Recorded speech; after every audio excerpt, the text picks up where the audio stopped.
Exercise 3.3 question 3 prove the following मधलं 16 गणित आहे 16 question 16 example cos square x plus cos square in bracket x plus 120 degree plus cos square x minus 120 degree equal to 3/2. तर इथे आपल्याला prove करायचं आहे LHS equal to RHS. तर आपण LHS सॉल्व्ह करणार आहेत आणि it is equal to RHS that is 3/2 हे प्रूव्ह करायचं आहे. आता इथे ह्या क्वेश्चन मध्ये बघितलं तर इथे सगळीकडे कॉस स्क्वेअर आहे. कॉस स्क्वेअर इथे पण कॉस स्क्वेअर आहे, फक्त अँगल वेगवेगळे आहेत. इथे अँगल एक्स आहे, इथे अँगल एक्स प्लस 120 आहे आणि इथे एक्स मायनस 120 डिग्री आहे. तर इथे आपण फॉर्म्युला वापरायचा आहे trigonometric function of double angle of cosine फंक्शनचा. तर cos 2 theta equal to 2 cos square theta minus 1. आता हा फॉर्म्युला आपल्याला माहिती आहे cos 2 theta equal to 2 cos square theta minus 1. ह्यावरून आपण cos square theta equal to therefore cos square theta equal to 1 plus cos 2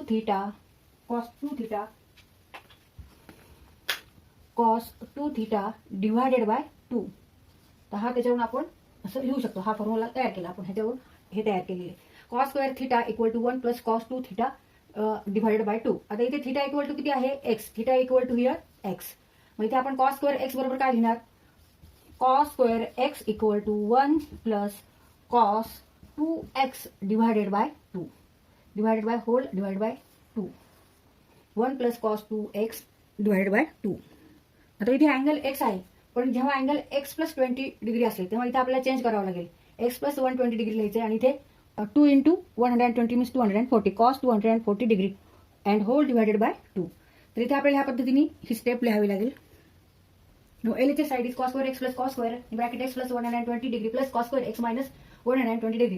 Now we know that cos square theta means 1 plus cos 2 theta divided by 2. Now put here theta equal to x. Therefore 1 plus cos 2x divided by 2 plus cos square x plus 120 degree means 1 plus cos 2 in bracket x plus 120 degree divided by 2 plus 1 plus cos 2 in bracket theta is here x minus 120 degree divided by 1 plus cos 2x divided by 2 plus इथे आता आपण 2 नी याला divide करू आणि 2 नी cos 2x ला divide करू, कारण इथे आपल्याला 3/2 काढायचं आहे, म्हणजे इथे ऍडिशन करून घ्यायची आहे. आता 1/2 1 ला 2 नी डिवाइड केले 1/2 तर cos 2 x प्लस 100.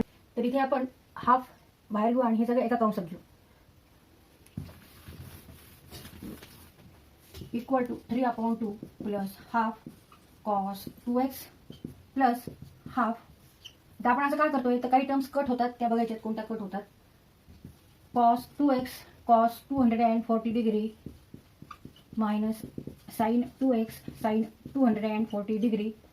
नंतर कॉस 2x कॉस 40 इथं प्लसचं साईन म्हणून प्लसच घ्यायचंय प्लस इथं घेऊ plus cos 2x 240 degree plus sine 2x and sine 240 degree.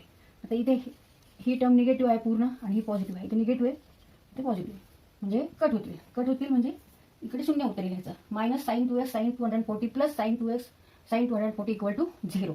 मग आता कोणत्या टर्म राहणार आहे तर remaining terms are cos 2x cos 240 degree plus cos 2x and cos 240 degree. आता हे दोन्ही टर्म सारखे आहेत. ह्या दोन्हींचे काय होणार आहे, ह्या दोन्ही टर्म जर सारखे असतील ही टर्म आणि ही टर्म सारखे आहेत, समजा a प्लस a असेल तर आपण काय करतो 2a करतो, तसंच इथं होणार आहे. तर आधी आपण ह्या टर्म लिहून घेऊ 3/2 plus half cos 2x plus आता इथे ह्या दोन्हींची ऍडिशन झाली म्हणजे 2/2 होणार आहे आणि cos 2x cos 240 degree 3/2 plus half cos 2x 1 उत्तर आहे म्हणजे कॉस 2x कॉस 240 डिग्री. तर राईट हँड साईडला आन्सर काय आहे, राईट हँड साईड इज 3/2 म्हणजे फक्त 3/2 इथे आन्सर आला पाहिजे. याचा अर्थ ही टर्म आणि ही टर्म कट झाली पाहिजे. आता ती कोणत्या पद्धतीने कट होणार, इथे हाफ कॉस 2x आहे आणि इथे कॉस 2x कॉस 240 डिग्री आहे. तर इथे हा आपण अँगल 240 बरोबर 180 अधिक 60 असा घेतला. Cos 240 degree equal to cos 180 plus 60 degree means cos pi plus 60 degree. मग इथं तो फॉर्म्युला वापरायचा आहे. Cos in bracket n π/2 plus minus theta equal to here n is even, n equal to here 2. Here आपल्याला even चा वापरायचा आहे. म्हणजे मग कॉस तर कॉस थिटाच होणार आहे. Plus minus cos theta plus minus cos theta Wien n is an even integer. तिथे n इक्वल टू इथे 2 आहे. 2 डिवाइडेड बाय 2 1 म्हणजे रिमेनिंग पाय ओनली. देअरफॉर कॉस तर कॉस थिटाच होणार आहे. मग इथं कॉस तर काय होणार आहे, कॉस 60 प्लस मायनस कॉस 60 होणार आहे. आता प्लस मायनस साईन कशावर डिपेंड आहे, तो अँगल कोणत्या क्वाड्रंटमध्ये आहे ते बघायचं. जर पाय प्लस 60 आहे, पाय प्लस 60 म्हणजे थर्ड क्वाड्रंट येणार आहे. 180 अधिक 60 म्हणजे तो थर्ड क्वाड्रंटला हा अँगल आहे. आणि हा कॉस कसा आहे, कोणतं फंक्शन काढायचं आहे आपल्याला, कॉस. कोणता रेशो काढायचा आहे, cos. Cos means what, cos means by definition x coordinate. मग थर्ड क्वाड्रंटला एक्स ऍक्सिस कोणता आहे, हा एक्स ऍक्सिस आहे. आणि ह्या एक्स ऍक्सिसवर सगळे नंबर्स कसे आहेत, निगेटिव्ह नंबर्स आहेत. मग त्याच्यामुळे इथं आपल्याला निगेटिव्ह कॉस 60 घ्यावं लागेल. Negative cos 60 degree. And negative cos 60 is negative half. Cos 60 is half आणि ही साईन निगेटिव्ह. आता इथे आपण कॉस 240 डिग्रीची व्हॅल्यू काढलेली, ती आली आहे निगेटिव्ह हाफ. मग ती इथे आपण घेतली. आता इथे एक पॉझिटिव्ह आहे आणि एक निगेटिव्ह, दोन्ही टर्म सारखे आहेत, फक्त एक पॉझिटिव्ह आणि निगेटिव्ह ह्या दोन्ही कट झाले. म्हणजे यांचं आन्सर 0 आलं. देअरफॉर आन्सर इज 3/2 आणि it is equal to RHS side. Therefore LHS equal to RHS. तर इथं आपला क्वेश्चन सॉल्व्ह करून झालेला आहे.